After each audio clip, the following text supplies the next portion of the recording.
Please do welcome your panel today. Muna Abbasi, the co-founder and CEO of Izil Beauty. Darmin Ved, the CEO at 6th Street. Bala Subramaniam, the head of Omnichannel at Landmark Group. Kartik Bhatt, the COO at Sharaf Retail. And Aref Yahya, the head of business partnerships for retail of e-commerce at TikTok. Ladies and gentlemen, your panel, give them a final round of applause for the day. Thank you.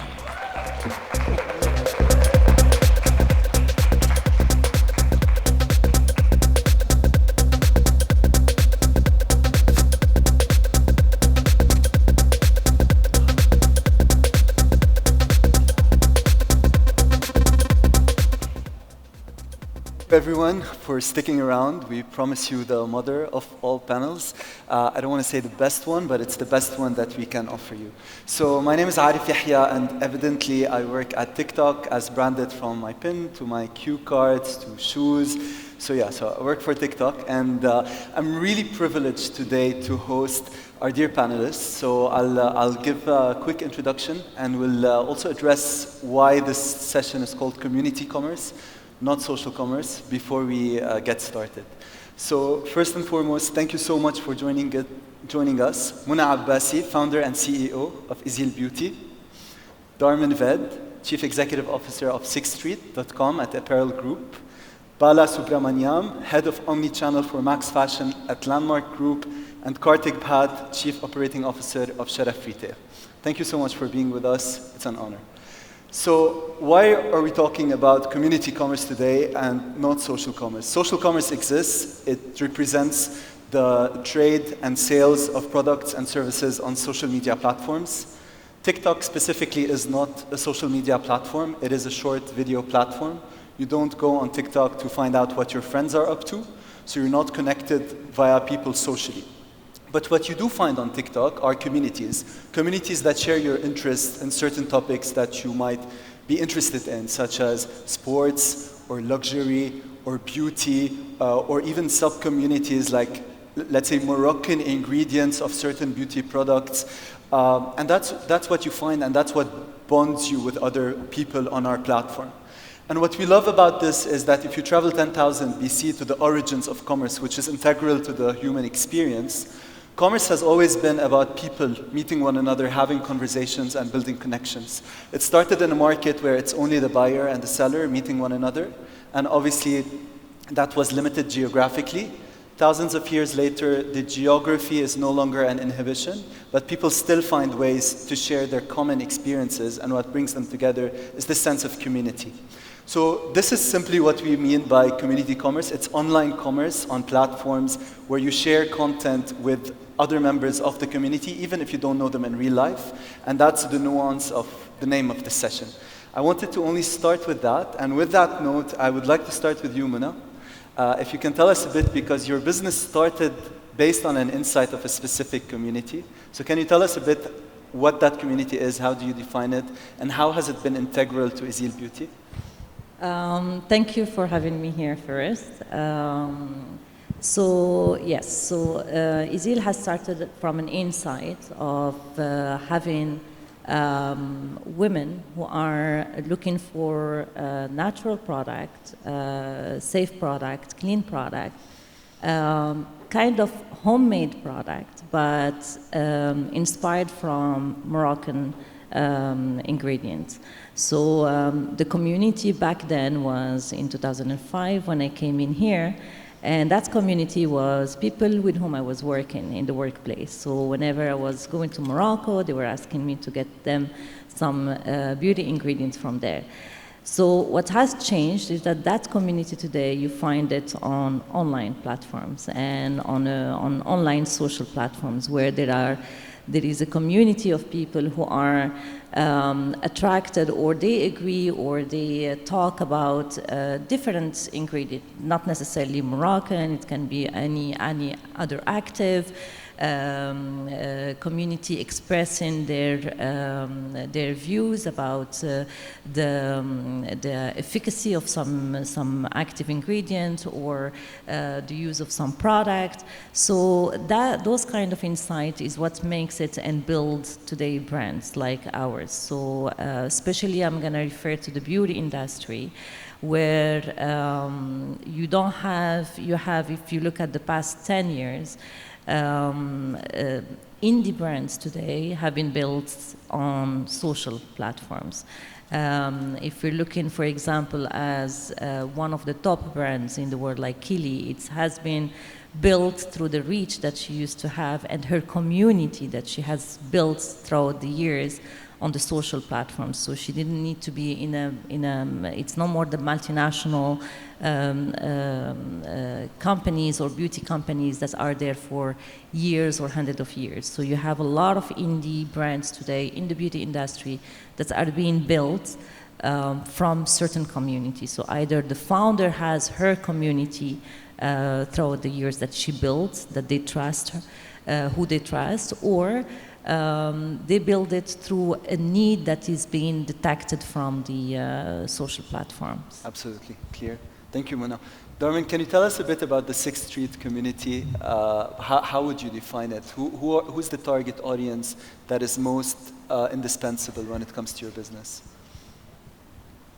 So community is, so what has happened is over the last many years is that the conversation has gone from, one to many to many to many, right? So there is a community that gets built out for every single type of a conversation. To give you an example, when we have running shoes on our platform, we don't say, hey, we have a shoe, do you want it? The question is really, where are you using it? On the streets, on a running path, on the grass. But there's a difference between a runner in Dubai versus a runner in Riyadh. The runner in Riyadh doesn't know what 100% humidity looks like, right? And it's a whole different world for that. And how do you deal with that? So there's a community that gets built at each level, and that's what we target and work towards. Okay, thank you, Darmin. Bala, you once told me the story about how Max Fashion was started at Landmark Group, where there was a need identified for a certain community of value-specific seekers, if I'm not mistaken. Can you tell us that story? Hello. First of all, thanks for whoever is staying back. I think it's very late for you guys and stayed back for long. So Max is as you know, it's a very well-established, large brand, and we offer apparel and footwear needs for a family, right? So we started building this community about 3.5 years ago, right? What we call as hashtag #IwearMax. And we ran a huge campaign with you guys last year. Yes. And it was, what billion views we had? Something like that, right? So hashtag #IwearMax is a community where people share how do they enjoy our products and services, right? And there are cultural nuances in this part of the world where you can't freely share images. So what is beautiful about this program is the kids wear. Right? People share their kids' pictures onto our platform, saying that how do they, on social occasions, going out occasions, family occasions. So that really catapulted and scaled up to a large degree. So from there, where we picked up was to bring those experiences, those moments of joy into our own platforms, right? So we tag them as hashtag #IwearMax into our own social media platform, so they become stars of Max. They become stars in our own site and our apps. So you have a community built where, it's more evolving as we speak, right? And it's beautiful to see the amount of joy they share with us. Ramadan was a big, experience where people celebrate, with their families. So those joys is also celebrated with us. And we make them stars in their own right within our infrastructure and our platform. So it's growing as we speak, and we continue to build that community in the future as well. Thank you so much, Bala. Kartik, Sharaf Retail today as a portfolio of businesses, you have multiple target audiences for multiple brands and multiple communities. So if I may ask you, how has customer behavior changed in response to the surging penetration of all these different digital platforms, such as TikTok, but including others, and how are you coping with this change? So One of our business is primarily community driven. Adventure HQ is the adventure lifestyle space, which is typically driven by communities, groups of people having similar interests. You have a kayaking community, you have a hiking community, you have a camping community, you have a biking community. And we cater to 3 different consumer segments. We cater to the pro adventurers, the intermediate adventurers, and the amateur adventurers. Now, typically this business has been running on offline communities. So the moment I sell a bike to a customer, he becomes a part of a biking community which goes on a ride 3 times, 4 times a week. The moment those communities started coming online into our e-spaces, either through our partner networks or through our social media networks, we realized the group or the cohesive behavior of them following a particular trend, following a particular product launch, following a particular hack on managing their kayaks, managing their bikes, managing the service delivery, or even participating in an expedition going all the way from Kilimanjaro to a K2 to a Everest Basin, and repetitive knowledge sharing has not only increased in retention of those shoppers, but it has taken them from a pure product-based business into a product, service, experience, and a community-based business, which necessarily increases the lifetime value. The moment you start finding like-minded people in a platform, whatever the nature of the platform be it a social media, be it a physical presence, or be it a combination of both, it drives affinity towards a format, because that is where we as a business differentiate ourselves. Rather than providing you a product, we provide you a solution, and that is what a community typically looks at. So we've seen that happen in our adventure space business. We're trying to build a fashion community in the Forever 21 space, which is typically to try and create, can I be the face of the business? Can I be the face of the brand? Can I be the next Forever 21? When you create that community of aspiring Forever 21 users or aspiring Forever 21 consumers, you create a wave of fast fashion in the market, which necessarily creates a pull for the brand. We haven't seen traction on that. We're just about in the early stages of that. But we believe the success of Adventure HQ, the success of Adventure Zone, which is typically a mother and a kid community where like-minded mothers come together and bring their children for active body, active mind, has given us that impetus that we would be able to do that successfully in our other formats. Thank you so much, Kartik. So community is integral to all 4 of your businesses and the businesses within your businesses. But with community and an online platform specifically comes the need for content. And with content, I believe, comes a lot of headaches in terms of how do you go about producing content for all of these different digital platforms, TikTok being one of them, but we obviously acknowledge that there are also others. So can you give us any insights, Muna, about how you go about integrating content production into your operations? Okay. Yeah, definitely there have been a big shift of how the content is being produced. I remember my early days in as a brand marketing in traditional marketing at that time, where when you want to shoot a TVC, it's like a year that you plan for. It's like a 6-month lead time to shoot a 30-seconders or a 45-seconders at that time. Now you produce 3-4 videos a week. Yes. So, which means there is a full shift of the roles of the team as well, who is in-house. So for our side, I will speak from Izil. We have an in-house creative department, and that has come as a decision after we saw that it's no more sustainable and to continue working with third parties, be it from a budget point of view or even be it from a commitment, last-minute things, and as well from the mood of and keeping the same mood and voice for your different communication. So we brought the creative department in-house, and we basically split the content into different types. So there is the official content, which is driven by brand team, and that happens once in a while when there is communication about a launch or about a new thing, and that is being managed in-house, where there is like a proper, like storyboard and everything, like from a video and content point of view.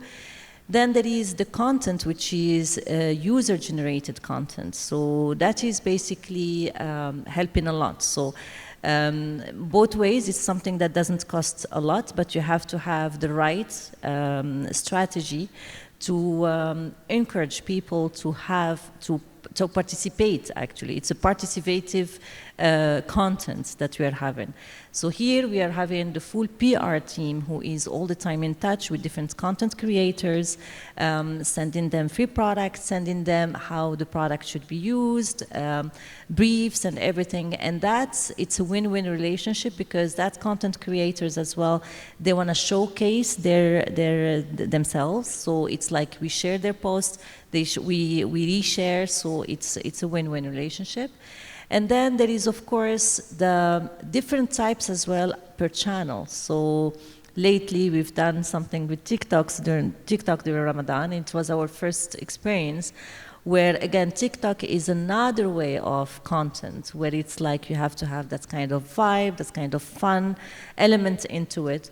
So you're having now, I would say the content is being very diversified. And the main thing is, from a brand team or a brand custodians, is to not lose that kind of feel of the brand across the different platforms. And that's where the creative director comes in place, the brand managers and the marketing managers. And Mona, you mentioned content creators. So if we move to Darmin, has the experience with content creators and producing content for different digital platforms been giving you any headaches? See, what has happened is every channel is important, and every channel needs a different type of content, right? You know, you would want to speak about something across multi-channels, literally between, you know, TikTok to LinkedIn, right? And everything in the middle, and there's a different type of content for everything. And it's definitely not easy. It's a major challenge to make sure that, you know, you try to create these kind of contents. But with, I mean, close collaborations with TikTok, we've been seeing, you know, the constant improvement in the type of reach that we are getting in the kind of content that is really working, and we are able to get more out of what we are building. And similar to what she's saying is that it had to be moved completely in-house. The full studio, the full creative, everything is a full in-house team, because there's constantly a new type of content that is created every single day for various different channels. Clear. And Bala, I believe you've experimented with different approaches when it comes to content production. What's your take in terms of how do you keep it efficient? So we invest very heavily in terms of time, money, and energy for content. So we are, as Ved was saying, that you know, we have a very large facility in Dubai, which produces our own content, brand content, and our own content. We have an outsourced facility in China. We produce content at source. So that's for the brand purposes, and the brand marketing drives a different persona of content which can be used both in store and online for us. Then, of course, we have the influencer and creators who generate the desired content, which is used in different platforms. Mona was talking about user-generated content. That's a big part of our generation, content generation as well. As we talked about, iWear Max as a community. How can I pick content from there and leverage that content across platforms? Other key experiment we have done is what content works in Reels may not work with TikTok, right? Yeah. And we experiment extensively in a design team which constantly churns that content relevant for the platform. What works in Snap does not work with Facebook, right? So it's extremely important for us to understand the platform, the purpose, and the communication I'm delivering, what season of communication. So we have been invested a lot, and we'll continue to invest more in generating content, in-house content, and also leveraging external content from the influencers. And do you track the return on investment when it comes to content production, or is the microscope specifically when it comes to media buying, when we're looking at return on ad spend? Do you look at the return on investment of both the content production side and the media side, or how does it work for Max? So sometimes content, when I personally look at content, I say we cannot assign ROI for everything we do, right? I don't measure ROI simply because that's the right thing to do, but I measure media effectiveness of the platform we deliver, right? And the messaging. So for us, content is very important, and the right messaging in content is very important. And what type of message is for what purpose is very important. So we measure the platform effectiveness. We measure the ROI of individual platforms we're delivering. We measure the effectiveness of influencers versus creators, so on and so forth. So the ROAS and the ROI goals is not the only one. Okay. So we go beyond that to invest sometimes, which is necessary, which is not always measurable. Okay, clear. And on that measurement piece, Kartik, we sometimes talk in our team that we want to reward progress, not movement, not just motion or activity for the sake of activity. You have multiple businesses within the portfolio, and I'm sure you have a lot of excited teams to produce content for the different exciting brands that you have. How do you keep the whole operation efficient, and how do you make sure that it remains profitable?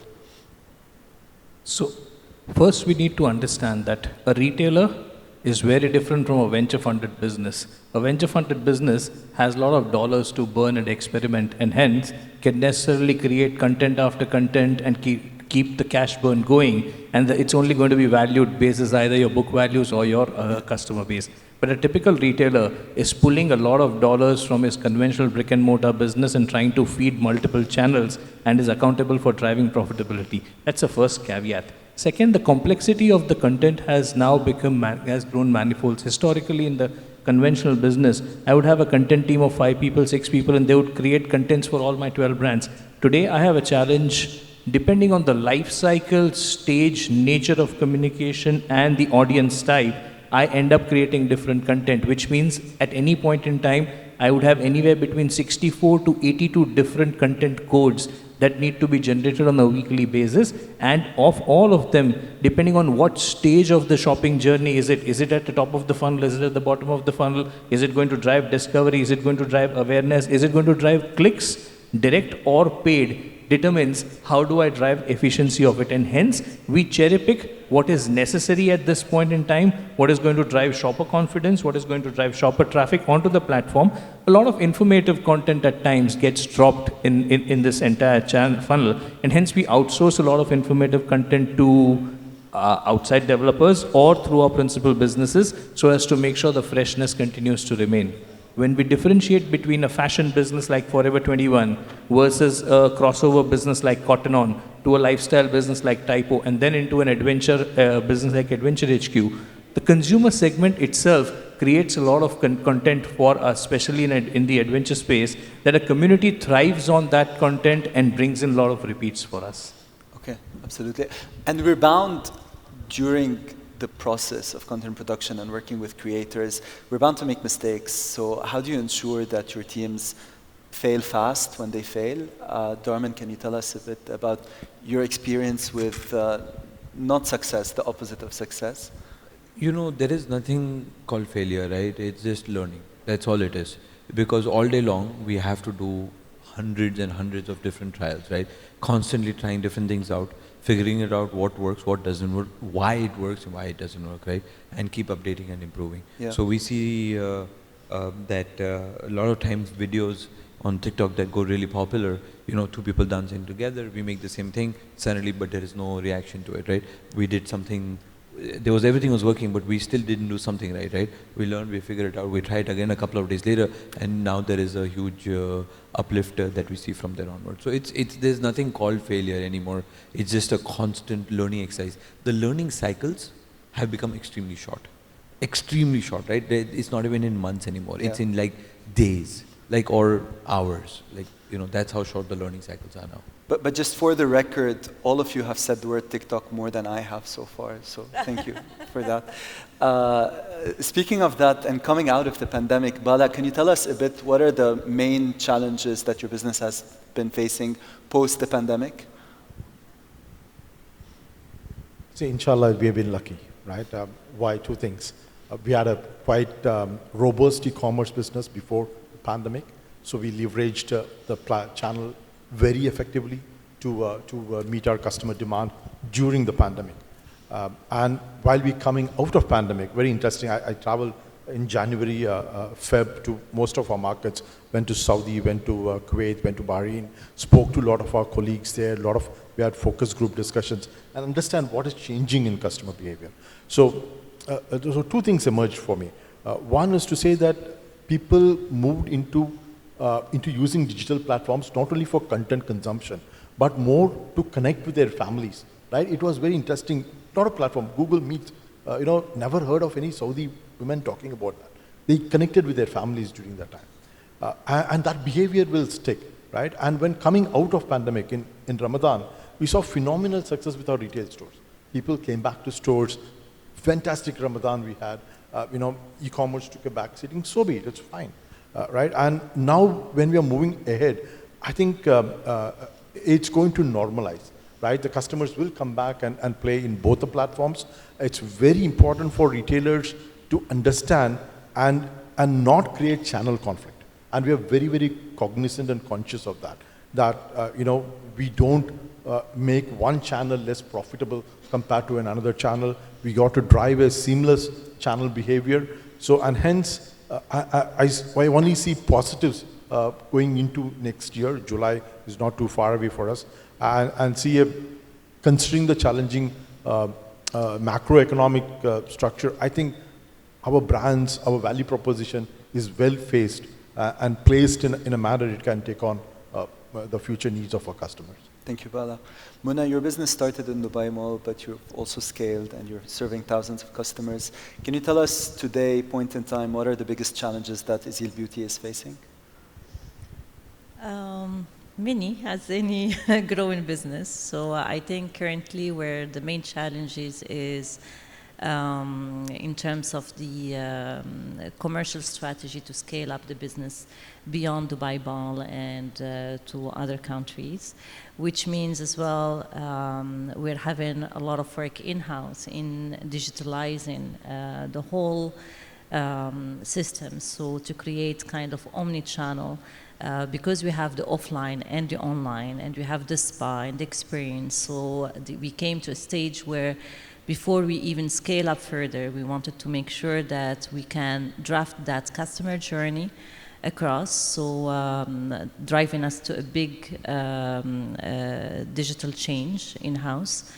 And of course, scaling up comes with scaling up the team as well, so it's like from few people, like 10 people 3 years ago, we are 100 plus employees today. So that comes with its challenges as well.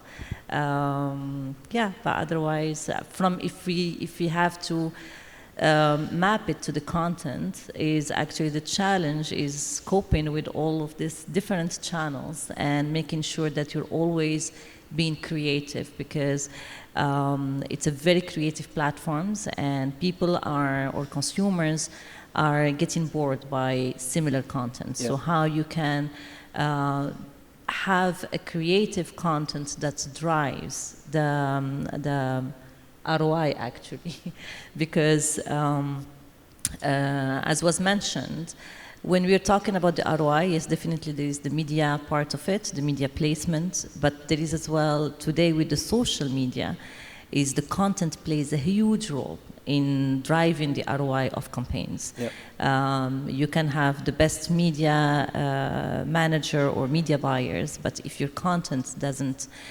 catch the attention, then definitely your campaign might not be as successful. So coping with all of the different platforms, all the different content requirements, and making sure that we keep the ROI positive for the brand. Okay, clear. Thank you, Muna. Kartik, moving back to you, when it comes to the challenges that you're facing, you're serving different communities for different brands across the funnel. Which part of the funnel do you feel the most challenging when it comes to producing content? Is it upper funnel branding campaigns, or are the challenges more concrete when it comes to lower funnel and driving conversion? So the biggest challenge is right content at the right time for the right audience for the right delivery. Getting these 4 ducks aligned in a line, in a row, is more often than not, because expectations of a shopper have changed significantly. The margin of error, historically e-commerce or online channels were experimentative channels, so consumers were that much more tolerant. Today, every shopper expects, because of InstaShop and Zomato, a product to be delivered in 45 minutes, whether it's a kayak or a bike. He wants it in 45 minutes. Second, the nature of competition has changed so much. We are let's take an example of UAE. a geography of 10 million, more than 700 online platforms of size are serving the business, trying to reach the same 10 million shoppers. And hence, PPC that used to be typically in the region of 65, 70 cents has at times gone up to $1.50, $2. And hence, the accuracy of your content and the timeliness of your content is that much more challenging. Attention span, and primarily due to a lot of content available in the market, shoppers' attention span has reduced. Typically in the past, I would tolerate a 30, 35-minute TV show. Today, anything more than 20 seconds is challenging for me. If a content doesn't catch my attention in first 10 seconds, I would flip, I would scroll up. Scroll over rates has moved all the way from 4 seconds down to less than a second, second and a half. That's the pace at which content keeps moving. And hence, being relevant to the right shopper at the right time to get that click in less than a second is what continues to be our challenge. Clear. Thank you, Karthik. Just before we continue, I'd love to break the fourth wall and just share a very heartfelt note full of love to the organizers. So we promise you we're going to be very diligent and stay within the 45 minutes promised, but the timer here is just stressing us out. We still have 15 minutes to go and we're going to be on time, so thank you for that. To move to the next section, which is my favorite section, speaking about trends. There's a lot of buzzwords in the industry, and I'm really excited to have the four of you here because I believe each one of you has a very different story about the trends that you are seeing when it comes to your business. Just to share like a piece of research that the human brain right now can tolerate 45 minutes with a VR headset on before we get vertigo. And a lot of researchers are working to invest time and effort and money to extend that from 45 minutes to 50 minutes. So right now, with a lot of the customers that we work with and a lot of the retailers, a very small percentage of their customer base is putting on a VR headset and buying their products. So while there are a lot of buzzwords, there are a lot of more interesting trends that are not getting share of voice and their share time. So for example, when I speak with some of our partners, they tell me that one of the key trends they see is how footfall is down but sales are up, how people are browsing offline, shopping online, how people are doing the opposite. So there's a richness and a vastness when it comes to human insights that is translating into trends in the e-commerce space, way beyond let's put a VR headset on and shop in a virtual world, which will happen someday, but until it does, I heard that a CEO on this panel is a leader of a pure play e-commerce brand and is about to open an offline store in a mall. Darmin, do you have something to share with us? Sure. So, that's a trend that we see, right? We believe that our customers want to also be able to touch and feel products for different reasons, try them on, make sure it's the right size, and hence we are actually going and opening a physical brick and mortar store called 60.com itself in August of this year. The store will open, and the whole experience in there is not, so we did not go with the thought process of saying, let's overly digitize it or overly complicate the journey of the customer, right? We put in just enough technology and just enough thought process to say, let's enhance the experience of the customer. Right, and with that as a thought process, we are opening this store. So that's definitely one of the trends that we are seeing, and we are actually really, really excited about that, right? Because I see an endless opportunity of connecting the two things, if done right, and we can really improve the experience of the customer, whichever channels they start shopping with us. Just to talk about another trend that we see live shopping as a very, very key trend. We were actually one of the first companies in this region to launch live shopping on our platform, where it's a shoppable live shopping, and we see on your own platform. On our own platform, right? And we see traction on there. It's not that customers are just about buying like they do in China. We're not yet seeing cars being sold on live shopping, but I think it's a matter of time, right? We are going to see that trend really grow big over the next few months and this year. And Darmin, do you expect revenue when it comes to the store, or is it more of a learning experiment? How do you approach this project? We definitely expect revenues from there as well, because in that store, you're going to be able to try a shoe that you want to buy. You will be able to try a t-shirt that you wanted to buy, actually fitting rooms. You can touch, feel, try to see how it actually feels, and pick up the products and go home as well. So you can instantly pick the products because they're available in the store, try it as well. So we definitely expect revenue out of it. However, this is also a both a trial, like an experiment for us, and a way for us to see how to interact with the customers over multi-channels, through the business as well. I'm super excited. Check it out. Absolutely. Thank August. you, Darmin. Bala, what are the key trends that you see today in the e-commerce space? I'm going to say metaverse. Right? Metaverse, okay. So that's the most commonly used terms, or AR and VR. So you're right? So there's a lot of buzzwords in the market. There's a lot of new jargons thrown in the market. But we are monitoring that. So we stay back, understand, experiment, learn from it, but not investing money yet, right? So we learn from other people's expenses. So we are fine with that. But as Ved said, definitely live shopping is something that's very big in China. I'm not sure how big it's going to be in this part of the world, but something tells me that, I see a lot of live shopping on other Chinese platforms focused on Middle East, and we monitor the concurrent users, what is the user base involved in that. It's not bad. Having about 15, 20,000 users at any point in time is not bad number for them to have.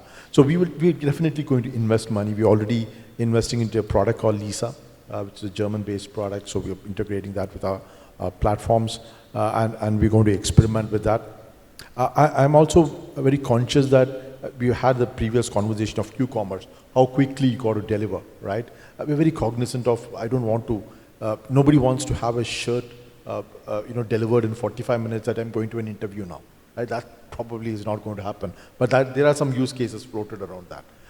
So we are very conscious of where to invest, what trends to monitor, and how to constantly test, learn, at the same time be very tuned into the future realities. And when that opportunity presents itself, we are ready to take on those opportunities as well.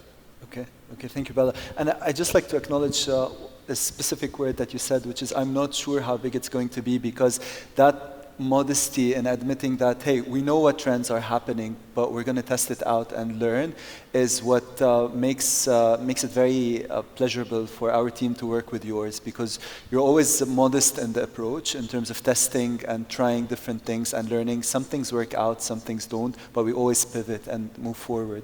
Karthik, moving to you, what are the key trends that you observe in the e-commerce space, or what are the trends that you believe are coming our way soon? Again, between our fashion business and our adventure sports and lifestyle businesses, we always thought that certain businesses would find it very difficult to go online. Especially when you want to buy a 40,000 BMC bike, you're going to find it very difficult to buy it online. But we've started seeing a thorough omni-channel experience from the offline space to the online space. Shoppers coming onto the platform, visiting the stores, getting a touch and feel, getting it delivered. A lot of click-to-collects are happening. The idea of a store going to a shopper is becoming a reality in our businesses. At the same time, a lot of assisted shopping trends are coming through, where a shopper is on a channel communication with any of my support staff, and maybe through a video as well as through an audio channel, and finishes a purchase. At the other end of the spectrum, the moment we changed the pivot from a store and a channel and an inventory as an asset to the consumer as an asset, and hence became an aggregator of, let's say, 10 million shoppers, 12 million shoppers annually in a particular geography, our entire solution selling approach to the business changed, and hence we started driving the power or the cardinal of a shopper by building in very strong recommenders. We started by building recommenders manually, and then over a period of time when the AI algorithm picked up, we realized it gives us a significant throughput in terms of our ticket value and the overall solution sale that a customer goes home with. So we've seen some of those trends happening. We, unlike a lot of other businesses, are, I wouldn't say modest, but a little slow in imbibing on new technology, because we need to balance it out between our business realities as well as the changing dynamics. So Meta is something we are talking about. Whether we've embarked on it, I wouldn't say no. Okay, clear. Thank you, Karthik. And Muna, today, what % of your customer base is wearing VR headsets? Like, is that the main trend you see when it comes to your business, or are there different things happening? For us, basically, we are as well following the trend, but we're following it in a very far way. We're not acting on it for the time being. We wait to learn from others. I think there are some other imminent trends which are currently happening where we can get into more. Such as? So, such as the omni-channel part. Okay. So today the consumer, they don't see e-commerce separate or retail separately. It's like they see it as one. If they're looking at Izil, they're looking at Izil, and they're expecting the same kind of experience, be it online, WhatsApp with customer service, or in store. So that kind of omni-channel is a big trend. So today they might browse online, but then go to the store and buy it. Or they might be in the store, check the product, pick up their phone and buy it on their phone. So it's like a very intertwined now consumer experience, which this is for us the new trend, which is happening right now and that we are trying to cope with. Okay, and on that note, from what the four of you have shared, most of the trends that you've referred to start and end with human insights and how humans and real people behave in real life and how we take those insights and translate them into business decisions that hopefully propel our business forward. So as we wrap up the panel, what are the parting words that you would like to share with everyone who's with us today in terms of advice moving forward in this industry that has a lot of buzzwords going on? How do you keep the focus, and what kind of advice do you have in a world where you have a plethora of choices to make, be it when it comes to digital platforms, be it to content, be it to the choices you can make in e-com? Kartik, what would be your advice? Profitability, viability, and productivity continues to be the benchmark, whatever business we are. The assetization of the business, inventory and stores and channels have moved to the customer. Sooner we pick that story and sooner we start following that, the faster the success would be. The third and the most important learning that at least we've had is the evolution cycles, which typically used to be 3 years in the business, is now as low as 3 months. If you do not change yourself and your business cycles in 3 months, and if you're not ready to adapt, you might be one of the last few to survive. Okay, thank you, Kartik. Bala, what would be your advice for the team? Very interesting, because you asked this question. As I had my digital marketeers across the group and as discussing yesterday, and for me, after a lot of presentation, I asked them simple question. Guys, don't talk to me about too many numbers, right? They put me on a spin. And if you talk to digital marketing guys, they put you on such a spin that you don't know what is reality versus what is mythical. So it's very important to be simple, right? And follow critical 2-3 metrics, which is important for our business, right? Then there is a lot of jargons, lot of metrics, lot of play. And I talk to you, there is a whole lot of things. I talk to Snap, there is a new area of things. I talk to Meta, they come and tell me this. But end of the day, keep simple what is real to your customer, your offering, and where you want the business to move forward. So that's my advice to them. Then get stuck into a lot of digital jargons. Thank you, Bala. Dharman, what would be your advice? Similar to what I said earlier, it's just about super fast learning, right? We constantly got to be only with our learning hats on, right? Because there isn't one answer anyways that fits all businesses. I may say something to you, it may not fit to hers, or it may not fit to his business, but it works for me, right? So there's a difference for every one of us, based on our objectives and everything else. So we need to be constantly learning. And the second thing I feel is there is going to be a hyper personalization. So we have gone from one to many to literally going till one-to-one conversations with our customers. Okay. Thank you, Dharman. When we close with you, if everyone here was your team, how would you advise them to move forward in this world of buzzwords and choices? I think for our industry, which is beauty, the first one is reliability. So whatever you are communicating to the consumer is reliable. So that's very number one. Number two is speed. Speed of execution, speed of learning, speed of changing things. So it's, you asked the question before about the mistakes. It's not about the mistake, it's about how fast you can change it, and that happened, especially in the social media. So you can rectify things in a second, and then everything changes. The third thing is uniqueness. So especially on the social, when you're having a lot of content being created on a daily basis, so you've got to be very creative in how to reach to the consumer. And the last one is the ROI, definitely. So we tend, as creator or as creative people, to videos and content. But at the end of the day, you need to focus on what's gonna drive the business forward. Absolutely. Thank you so much, Muna. Thank you, Darmin. Thank you, Bala. Thank you, Kartik. We're right on time, and we give you the stage back. Thank you so much, everyone, for sticking around.